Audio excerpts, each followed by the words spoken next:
Labor rights, let's welcome now the Member of Parliament for West Central, St. Andrew, leader of the great Jamaica Labour Party, Prime Minister for one term, Prime Minister for two terms, Prime Minister for the third term, Andrew Holness.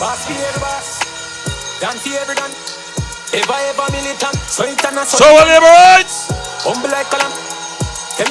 So are labor rights.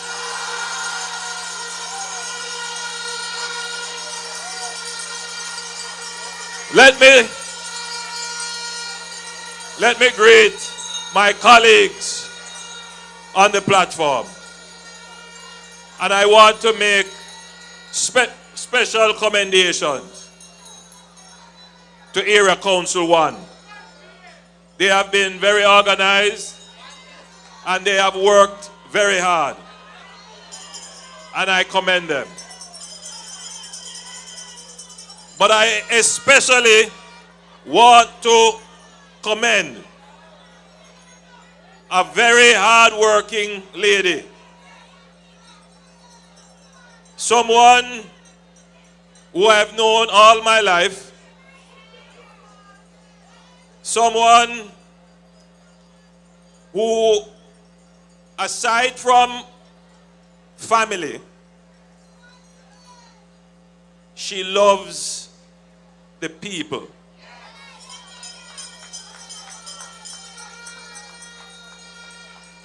And she has made the people of East Rural her family.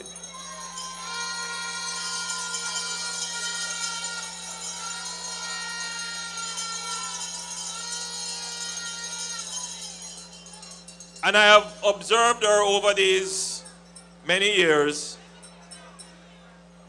becoming more and more involved in political life. And when I discuss her involvement with her, I began to realize that she didn't, she moved from coming into politics because of me, but now she's in politics because of you.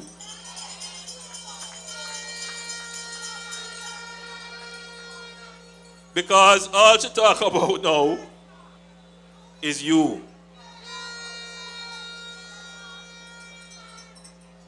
Everybody who needs school fee, everybody who have problem with health and they ask for assistance, every citizens group that quarrel about road not fixed, every taxi driver that pass our office they drop in a pothole, everything. She's so involved in it. She has made it her life. She's passionate about the people and the challenges of the people. But I also find that she is even more excited to find the solutions. So, take away the party, take away the government. She is a good person for you. She cares for you. She will make the sacrifice for you. But she is competent. She knows what she do. She's very smart. She knows how to get things done. She is very effective and efficient. She gets things done quickly. And so, I don't even know who is running against her.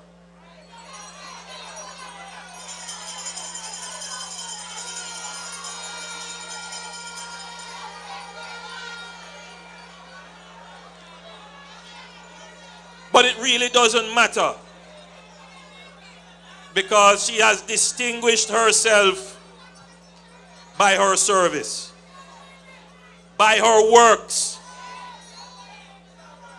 By her works, she has earned your support and your vote.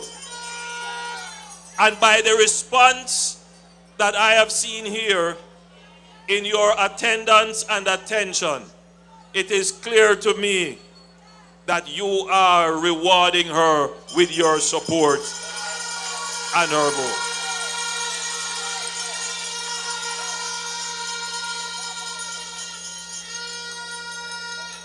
I am speaking it into being, therefore, that Juliet Holness will be the Member of Parliament for East Rural St. Andrew after the next general election. Miss Holness, cook them, calf them, would wap them.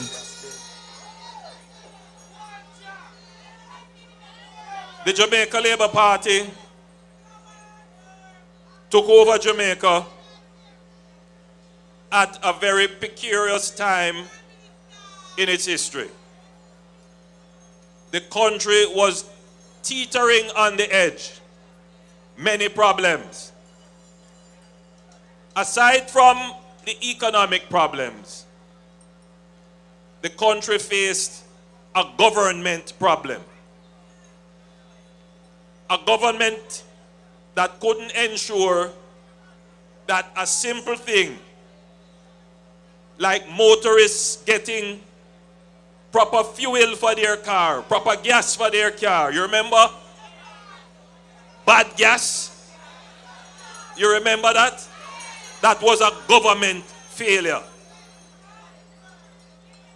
We were dealing with a government that was not able to control simple things like a mosquito-borne disease.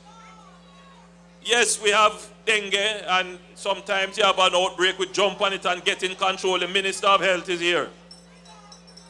But they couldn't control chikungunya, which they knew what to do and didn't do it.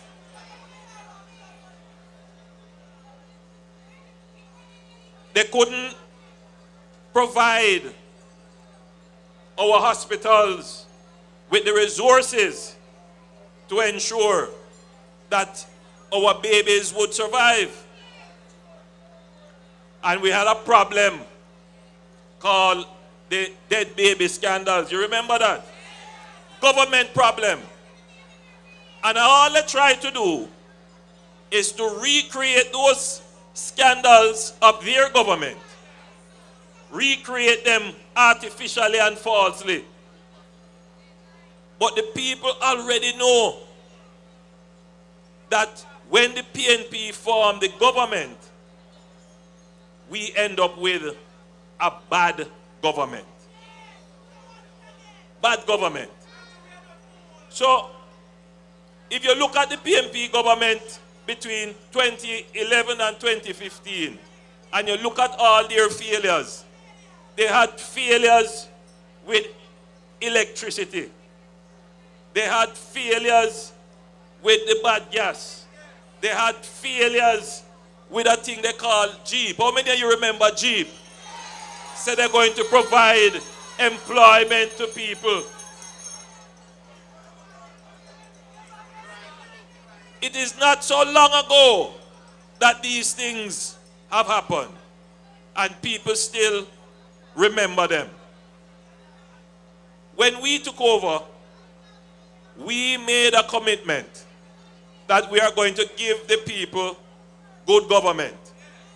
We are going to be effective in the management of the affairs of the people. Look at us. We take over. We have a big problem called COVID. Think about it. The worst pandemic. Well, it's the only pandemic we have had in 100 years. And it happened not by us, we don't have nothing to do with it. But look how we manage it. I want you to stop and think for a moment. If COVID happened under the PNP, what would our country be today? Just think about it. Just think about it. They couldn't manage the economy between their 5 years from 2011 to 2015. Think about it. They raised taxes on the people at least twice. They put on $34 billion of new taxes on the people. $34 billion. What that means is that they went into your pocket and took out more money in order to fund their government. Look at what we have done now for 10 years. No new taxes.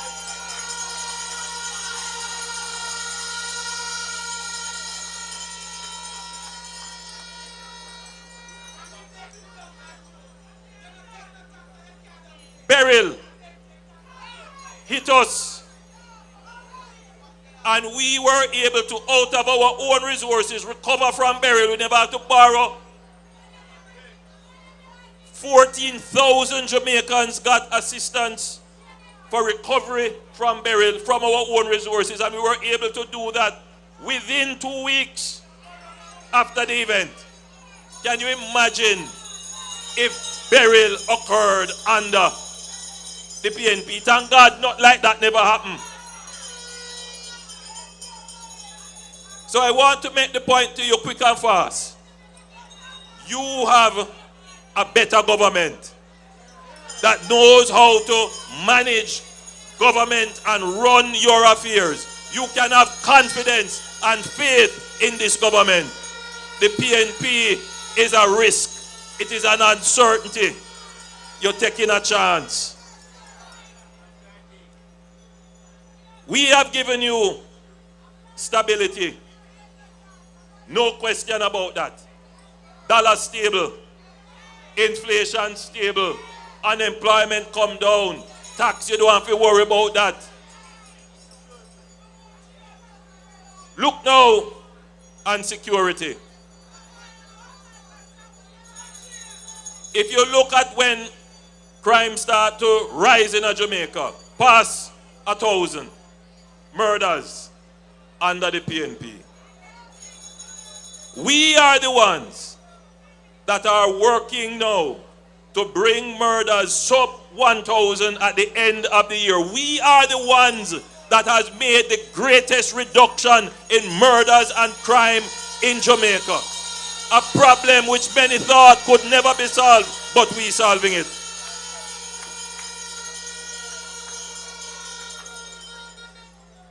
So my friends, we are entering this season very quickly.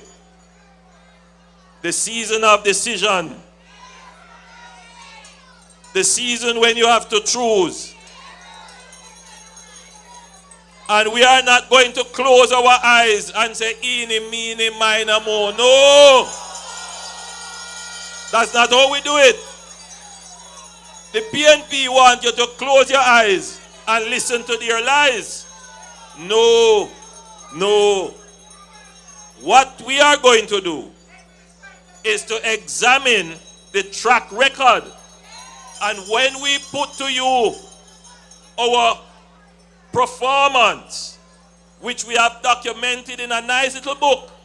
You remember a couple of months ago I told you that we are going to look at all our achievements and we're going to produce our top 200. It's far more than 250, but the book would have been too big. So we take the top 250. Minister Tufton, you are the campaign manager. We have at least another 100 more achievements that we didn't put in the book. If you can find the time, sir. Right? Please publish those other 100 in a smaller book. But we're not going to stop there. we have told all the members of parliament to document what they have achieved and done in their constituency. Notice, your member of parliament, Juliet Holness, was able to read out all the things that she has done, and I'm sure that's not all of it. And so at our meetings that we are going to have, when your members of parliament are speaking, aside from the gimmicks and the show and the dancing, they're going to tell you what they have done. Because you are going to be empowered with knowledge and information to make the right decision. So quick and fast, two other things I want to leave with you. This constituency is a beautiful constituency. It is very large. Geographically, it has lovely hills, and it has a nice little plain in Harbour View and Bull Bay side. But there is a big problem with water. Not just in this constituency, most of the rural belt, even heading over into St. Thomas, big problem with rural water. We have a company that was established in 1986, thereabout, the Rural Water Supply Company. And that company has certain capacities. It can set up mini or micro water supply schemes in rural communities. 1 year we made an allocation of $800 million, forgive me, to the company to do several projects. But the company is restricted because of its size. What we are going to do with that company, we are going to make an investment in that company to expand it, to give it more engineers, to give it more project managers, so that it can take on more of the smaller projects in the rural communities. I remember touring a community up in the hills, and the people were very creative. They were using irrigation hoses, putting it up on trees, taking the water from a stream and gravity feeding it down to their homes. That shouldn't be the case in modern day Jamaica. It is not a matter that we don't have the budget to do it. It is now a matter that we need to increase the capacity of the agencies that we have created to deal with this problem. And therefore, we are going to give greater capacity to the Rural Water Supply Company to be able to take on these projects. I guarantee you that within the next 5 years, we will treat with all the water problems in these communities. We have the capabilities to do it, and we have the resources to do it. We will get it done.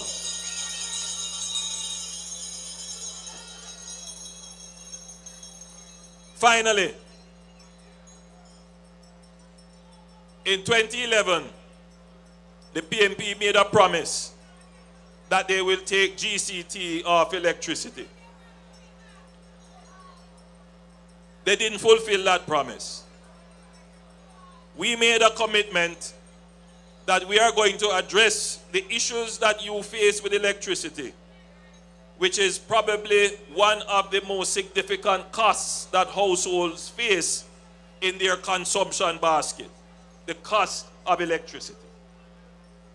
And we have started to address that. We have cut GCT on electricity.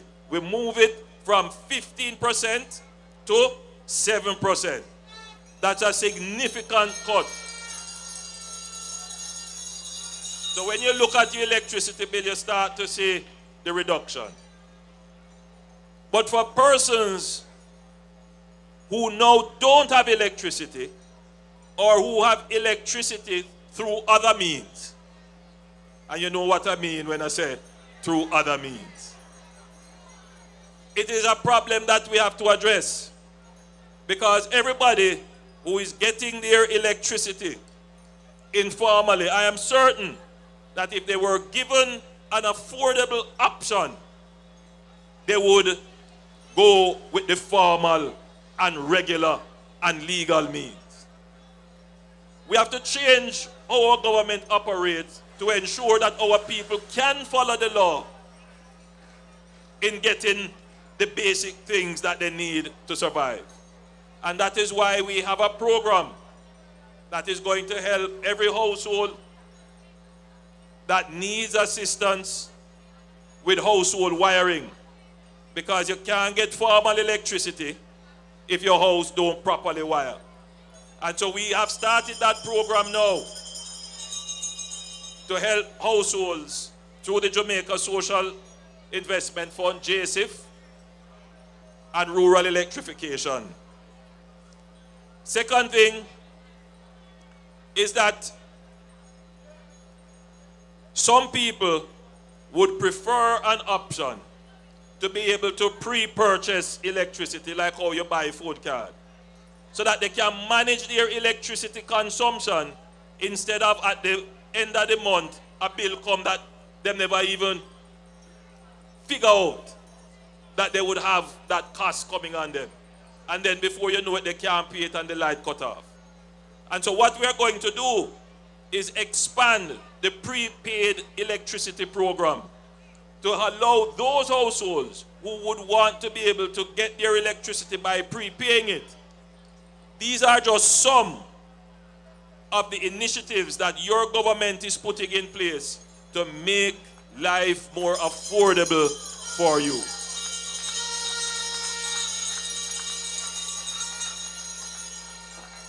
Come September, many of you who will be sending your children to school in some of the rural communities will be able to benefit from a far reduced fare on the public school bus system that we will be implementing come September, for which this constituency and many others in rural Jamaica will benefit from.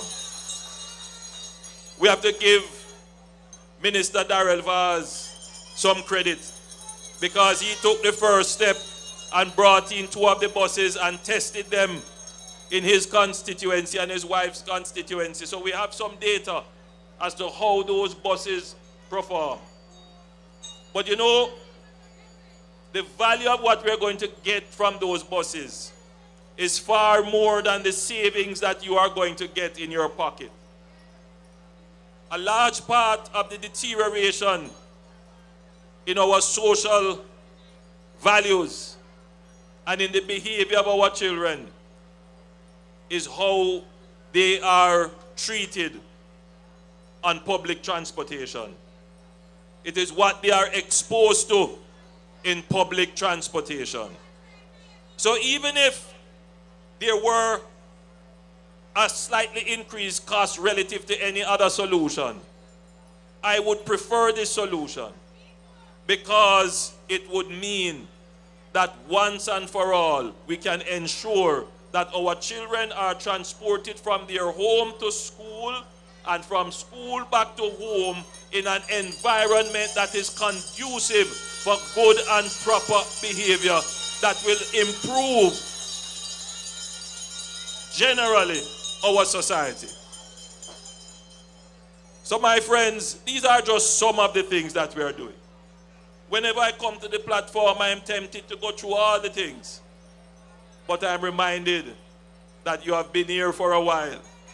And the speakers have all said what I have said already, many of them. So I am just reinforcing to you. But let me say, there is no guarantee for anything. We have to work for it.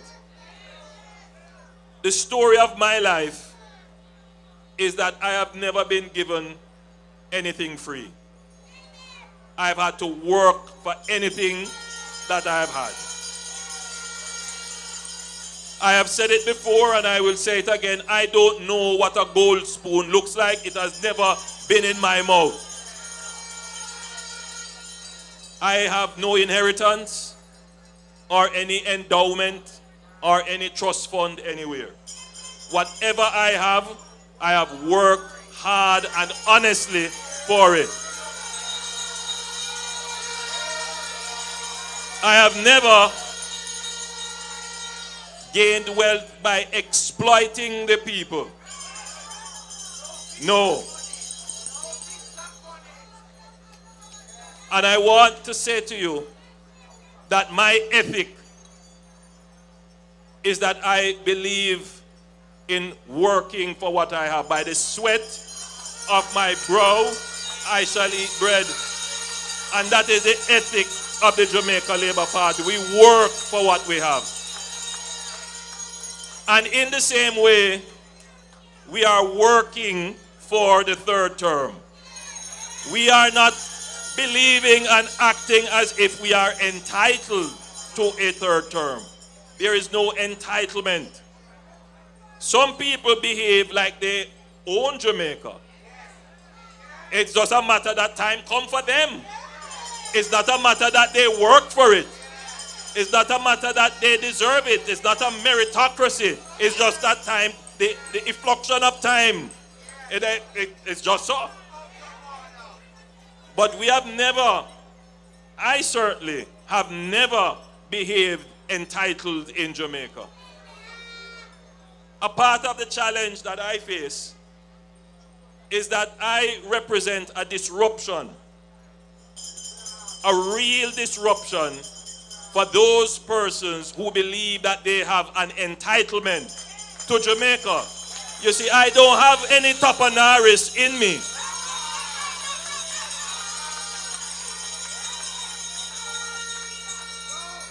I am 100% purebred Jamaican.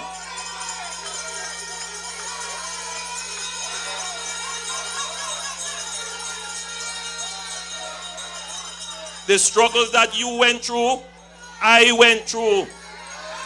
I know what it is to walk to school. I know what it is to not have a seat in a classroom. I went to Spanish Town Primary with more than 60 picnic in the classroom. I know.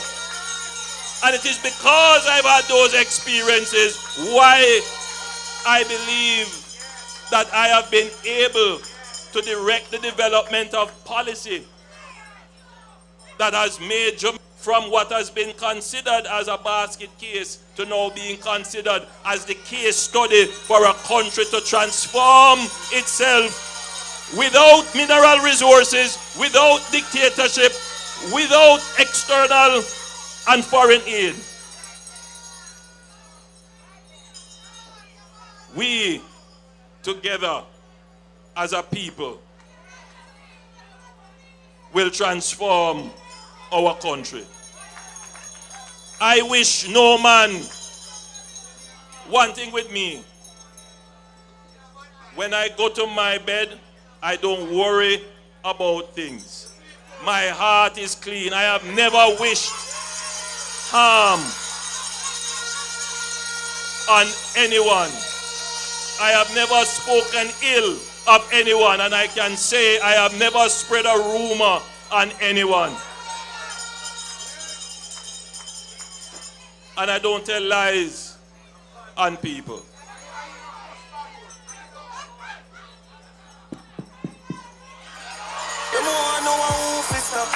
Don't living like a movie, watch it. Jump up in a jacuzzi, Ashley. Get on you just a move.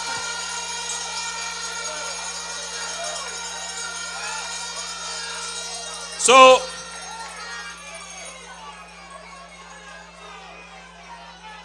as I said, I've said it over and over and over and over again.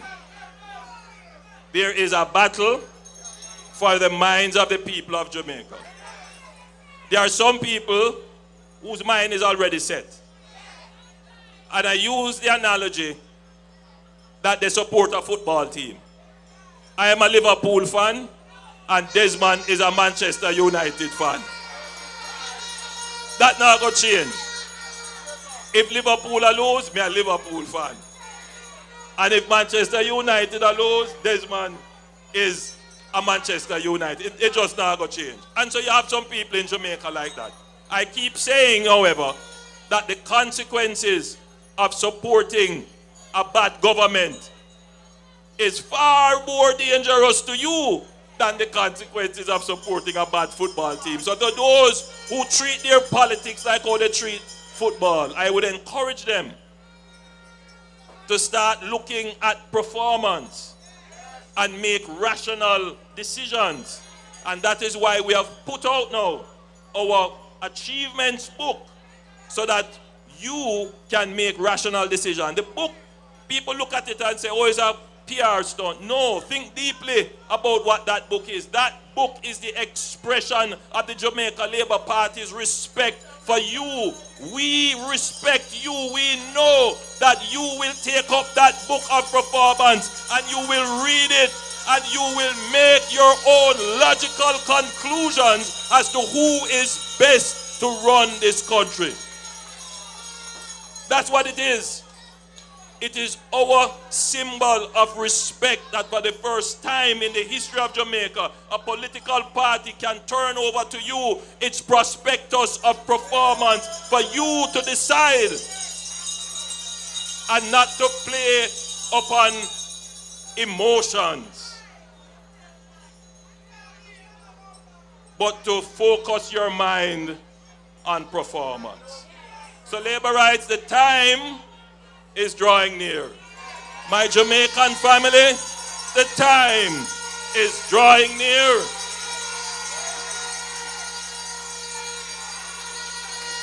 My Jamaican people, you have a strategic government, a disciplined government, a government that does things systematically and in order.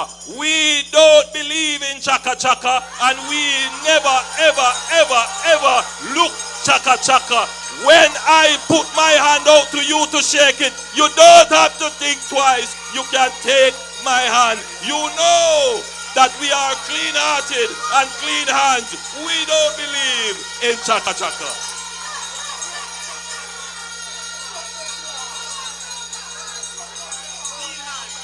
So, we come to you with clean hands, we come to you with a clean heart, and we bring clean words to you.